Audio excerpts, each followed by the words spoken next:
There's a lot that defines the classic Mega Man series, whether it's for the robot masters, the level design, or even the legendary music. But one of the best qualities overall are the weapons you get from the remains of the busted up robot masters themselves. Now, I've played through the classic Mega Man games, not counting Mega Man and Bass, but for this list, I want to do something a little different. Hey, am I late? Nope, you're right on time. So let's explain to them the rules of our list. To define this list, the weapon can't just be for attacking, it must also have a secondary function, which is just our way of saying no metal blade so we can keep it less predictable. And I'll exclude the tornado blow, so we'll have a fresh list. We'll save the useless for last, so here's our 5th useful classic Mega Man weapon. Looking at Mega Man 10, you would think that the triple blades would be the best weapon in the game. Well, it is, but what other functions does it have? That's what I thought. Even the wheel cutter lets you climb up walls faster than Knuckles, but I'd have to say that the Commando Bomb has the most functionality. Unlike most of the bombs in the Mega Man franchise, you can actually control this one and tell it where you want it to go. It can only turn in 2 directions after being shot, but if it hits the ground, wall, or ceiling, it sends out a shockwave that obliterates most of the enemies it comes into contact with. Plus, it does what a bomb should do, lets you get to areas that you couldn't get to without it. We've seen bombs and controllable weapons before, but never together. Oh, well, Commando Bomb controls better. We had trouble deciding whether to put in the Black Hole Bomb or the Thunderclaw on this list.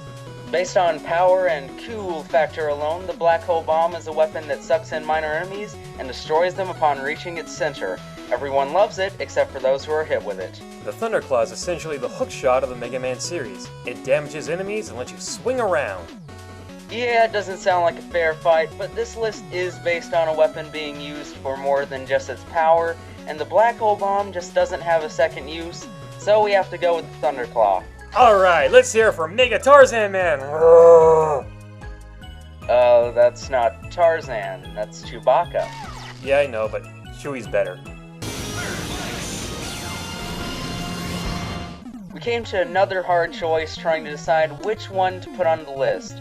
It was either the Ice Wave from Mega Man 8 or the Ice Slasher from Mega Man 1. In a sense, they both do the same thing, freezes anything they come into contact with. The Ice Slasher shoots out an ice shot that goes in a straight path, but will freeze all enemies it touches, including fire. Meanwhile, the Ice Wave drops an ice shard that continually covers the whole ground, and well, instead of repeating myself, the footage will do all the explaining. Both are fine candidates, but OrangeJinjo convinced me that the Ice Slasher was the better of the two, as it can stop those annoying heavy bouncer guys where they, float. I was suggesting that we put this as second on the list, but CJ brought up the fact that it doesn't kill any enemies except for Fireman. Speaking of... When you break down the classic Mega Man weapons, you notice a trend. There's the powerhouse hitters, the bombs, as mentioned earlier, freezers, also mentioned earlier, shields, and the unique ones like the Thunderclaw. Looking at the shields, they are kinda weak except for the Jewel Satellite, but looking at where the series started is where you'll find the most useful one, Fireman's Firestorm. It's not a shield in the traditional sense, but it can act like one. It shoots out a fire shot while creating a fire shield around the blue bomber. This is used to take out Bomb Man, Wily's machine, and the most dangerous enemy of all, you! On another note, it better be one of the best and useful weapons, as Fireman is no pushover. He doesn't flinch or even back up when you hit him with his weakness weapon. Tough robot master, tough weapon. Makes sense to me. And I get the feeling we'll be needing this flame shield for the rest of this list. Hey buddy, don't forget to put up the flame shield. Oh, right. At this point, you're probably expecting something super cool or destructive, but that's not really what this list is about. It's about how useful the weapon is and how practical it can be. Yeah, we actually chose the Hornet Chaser from Mega Man 9 as the most useful. Okay, hear us out. The Hornet Chaser does practically everything for you except pick Mega Man up and take him to the end of the level. It locks onto a target and kills it normally in one hit, and if there's an item that's out of reach, the Hornet Chaser will go after it and bring it right back. It's a heat-seeking retriever. You can just be lazy and have them do all the work for you. Okay, yeah, we know most of you don't agree with us, but we at least put some thought into this. But now we'll make fun of the useless ones, so that should make you feel better.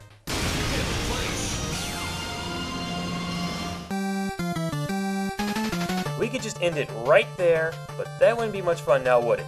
Top Spinner spins Mega Man around as his attack. I repeat, that pathetic little twirl is supposed to be a threat. It's really only useful for fighting Shadow Man, Heat Man, or Gamma, unless you want to use the Search Snake, that is. And you may also use it for a few other areas. But other than that, it's pretty much worthless, and its power gauge is unpredictable. Sometimes it kills them in one hit, and sometimes it uses up the whole energy bar while only doing a little bit of damage. We'll stick to every other weapon in Mega Man 3, thanks.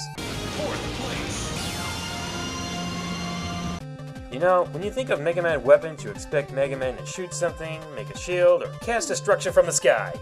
Then there's the Charge Kit. If this charge worked like Duo's Charge Rush in Mega Man 2 The Power Fighters, then this would actually be kinda cool, but instead we get a softball slide. Now in fairness, it can actually be used on smaller enemies and can even block shots, but for bigger enemies and airborne ones, you're better off with the Charge Shot. We really do mean just the Charge Shot, as most of the weapons in Mega Man 5 suck anyway.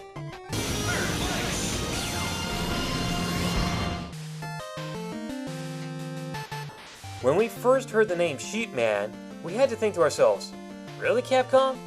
Sheep Man? Not Ram Man or Billy Goat Man? You based a deadly robot on one of the weakest animals in existence? Excuse me? Oh, well, outside of the Pokemon series. But we're not here to point and laugh at him. We're here to point and laugh at the weapon he gives you, Thunder Wool. Wool goes up, thunder comes down. And that's it. It does a small curve upwards, waits a second, then shoots a small stream of lightning to the ground. Not only is this attack not very strong, but if an enemy hits the wool, the attack dies off. It can be used against stationary enemies or if you freeze them with Chill Spike first, but with the time it takes to do all that, you could have just killed them all with a Mega Buster anyway. It's a waste of time and a waste of a weapon, except against Pump Man. Yeah, this weapon is just bad. Bet you think you're pretty clever, don't you? Well, one doesn't like to toot their own horn. The Power Stone barely hits anything and you'd be better off with your Mega Buster. That was the speech? It was dumb! It was obvious! It was pointless! It was... short. I loved it!